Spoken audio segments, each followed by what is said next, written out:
बाद में Fairmont hotel का जहां पर विधायकों को ले जाया जाना था वहां पर भी कार्रवाई हुई। ईडी की भी बता रहे हैं कि ईडी भी अब आ गई है सीन में। इसके बाद कांग्रेस को ये कहने का मौका मिल गया है, तथ्यात्मक रूप से कहने का मौका मिल गया है कि देखिए राजस्थान में ये सब चल रहा है। इस बीच रणनीतिक रूप से जो केंद्रीय एजेंसीज हैं उनका इस्तेमाल किया जा रहा है। इसको किस तरह से देखा जाए, क्या मैसेज जाएगा इससे राजस्थान में जो आईटी की कार्रवाई अभी शुरू हुई है उससे? सरकार चाहे कोई भी हो, इन एजेंसियों का अपने नजरिए से इस्तेमाल करती है। आज हम बात कर रहे हैं इनकम टैक्स की और ईडी की जो राजस्थान में कार्रवाई की गई, लेकिन पिछले 4-5 दिन से जब राजस्थान सरकार के इशारे पर जब एसीबी और एसओजी कार्रवाई कर रही थी, आपको बताना चाहता हूं कि ये जो पूरा घटनाक्रम जो कांग्रेस में अंतर्कलह सामने आया है, ये एसओजी की कार्रवाई को लेके आया है, जिसमें सचिन पायलट को 10 जुलाई को जो नोट।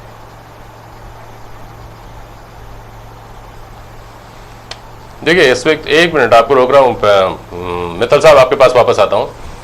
ये बड़ी खबर आ रही है कि विधायक जो हैं असहमति के बावजूद कई विधायक जयपुर लौटे हैं और सचिन पायलट का अब वापसी का जो रास्ता था वो बंद होता नजर आ रहा है। सीएम बदलने की दरअसल मांग थी, ये भी कहा जा रहा है, और पायलट के संपर्क में 1 दर्जन के आसपास विधायक हैं। हालांकि इस खबर को हम सोर्सेज के हवाले से दिखा रहे हैं और ये माना जा रहा है अब कि सचिन पायलट की वापसी शायद ही हो। मित्तल साहब अपनी बात कंप्लीट करिए। आईटी की बात कर रहे थे हम, आईटी रेट्स की बात कर रहे थे।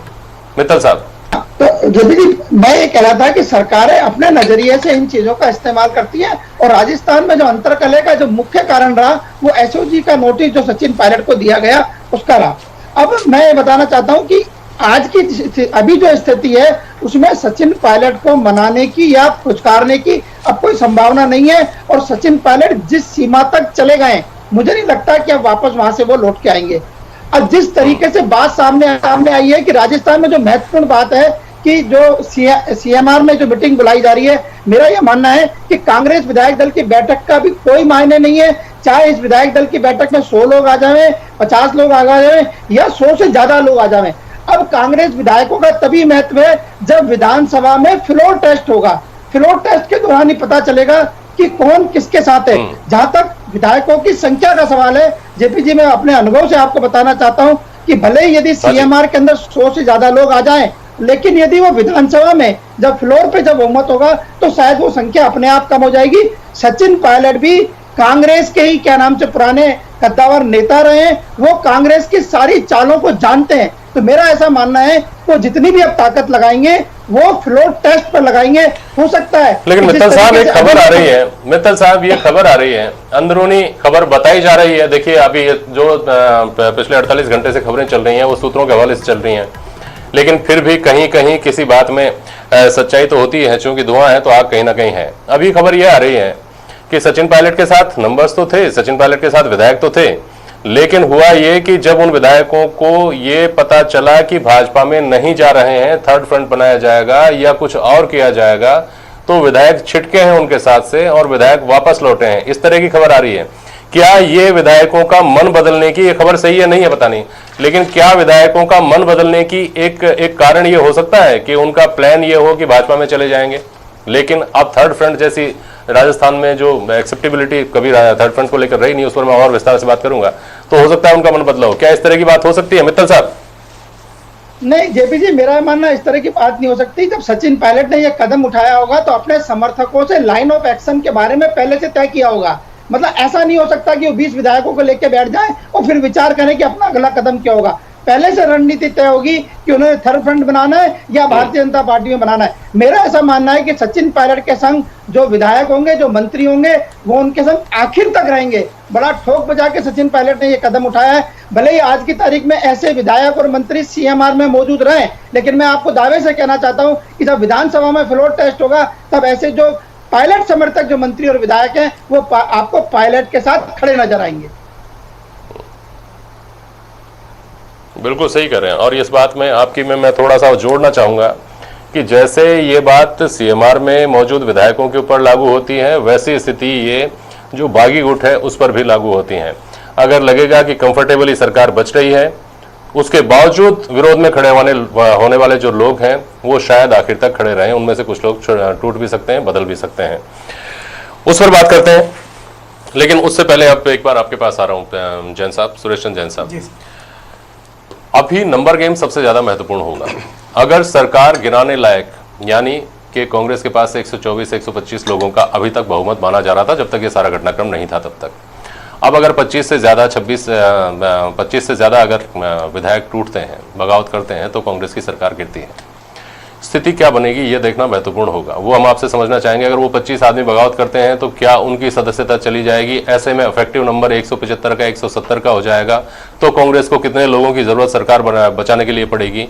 व्हिप को लेकर के एक बड़ा सवाल बना हुआ है कि व्हिप जारी किया जा सकता है या नहीं किया जा सकता है। विधायक दल की बैठक विधानसभा से बाहर अगर बुलाई जा रही है तो। सुरेश जैन साहब, मैं इस समझ में इतना ही कहना चाहता हूं कि व्हिप विधायक दल की बैठक के लिए लागू नहीं होता। व्हिप सदन के अंदर जो भी सरकार के कामकाज हैं, सरकार गिराने के, सरकार बनाने के या बजट पास कराने के, कानून बने के, वो सारे के सारे जो है इस पर लागू होते हैं।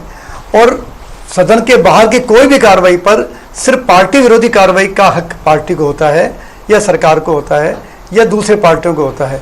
वो किसी भी एमएलए के खिलाफ इस बात के ऊपर कोई एक्शन नहीं ले सकती कि किसी दिन विधायक दल की बैठक बुलाई गई, उसके लिए उसकी सदस्यता समाप्त हो जाए, या उसने मुख्यमंत्री के खिलाफ कोई बयान दिया है या किसी नेता के खिलाफ बयान दिया या हाईकमान के खिलाफ बयान दिया, उस पर व्हिप जारी नहीं हो सकता। ये मेरी सोच यह है कि आज इस बैठक में शामिल होने के लिए जो व्हिप जारी किया गया है, ये संभवतः ये सोच के जारी किया गया कि शायद कुछ सदस्यों को दल बदल के नियम मालूम न हो और उन्हें इस व्हिप के नाम से डराया जा सके। लेकिन जैसा कि आपके चैनल ने अभी 2 घंटे पहले दिखाया था कि सचिन पायलट के सूत्रों ने ही ये टीवी पे आपके मैसेज था कि ये कहा है कि इस पर किसी भी तरीके का व्हिप लागू नहीं होता है। तो जहाँ तक फ्लोर की बात है वहाँ व्हिप लागू होता है। मैं वापस आता हूँ आपके पास जैन साहब। व्हिप को लेकर आपने स्थिति साफ की। हमारे सहयोगी धर्मवीर जुड़ रहे हैं गुड़गांव से हमारे साथ। बताया जा रहा है कि यहाँ विधायक हैं। धर्मवीर, किस जगह पे हैं, क्या देख रहे हैं, क्या स्थितियां डेवलप हो रही हैं? धर्मवीर,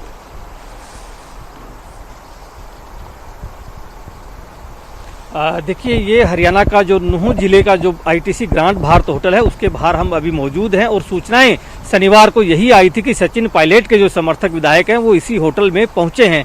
लेकिन उसके बाद कल ये खबर आई कि इसमें से कुछ विधायक वापस लौट चुके हैं और करीब 1 दर्जन विधायक जो है वो अभी भी इस होटल में मौजूद है। हालांकि आधिकारिक पुष्टि नहीं है कि अंदर मौजूद है या नहीं है, लेकिन जिस तरह की गतिविधियां होटल के बाहर हैं उससे ये शक और पुख्ता हो जाता है कि विधायक अंदर हो सकते हैं, क्योंकि लगातार जो होटल है इसकी सुरक्षा को बढ़ाया गया है। लगातार यहाँ पर पुलिस तैनात की गई है।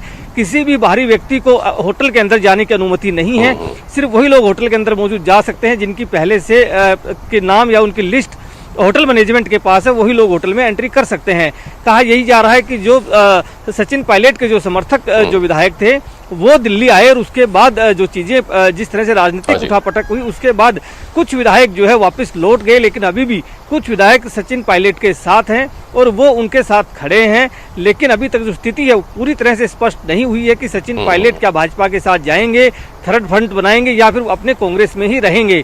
तो ये सब जो चीजें हैं वो उठापटक वो चल रही है। एक जो जानकारी हमें अपने सूत्रों से मिली है कि सचिन पायलट सभी विधायकों को जब अपने साथ लाए थे तो ये बात कही थी कि राजस्थान में सीएम का बदलाव होगा और वो इसी के लिए आला कमान के पास जा रहे हैं।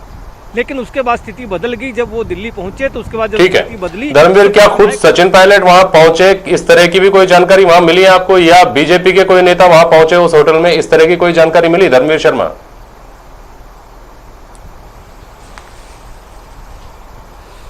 देखिए, यहाँ पर सचिन पायलट के आने की कोई सूचना नहीं है और ना ही बीजेपी के किसी बड़े नेता की यहाँ पर आने की सूचना है। इससे पहले जब 2 राज्यों की सरकारें में जब बदलाव हुआ था उस वक्त जरूर बीजेपी का जमावड़ा यहाँ पर था, लेकिन अब की बार स्थिति अलग है। अब की बार यहाँ पर कोई भी बीजेपी का नेता दिखाई नहीं दिया है और ना ही सचिन पायलट जो है उनके आने की खबर इस होटल में है। इतना जरूर कहा जा रहा है कि उनके समर्थक करीब 1 दर्जन विधायक जो है वो इस होटल में हो सकते हैं, लेकिन सचिन पायलट के यहाँ आने की कोई सूचना नहीं है। चलिए ठीक है, हम हैदराबाद का रुख करेंगे। स्वप्निल कुछ जानकारी लेकर आ रहा है हमारे पास। स्वप्निल, शुक्रिया जी।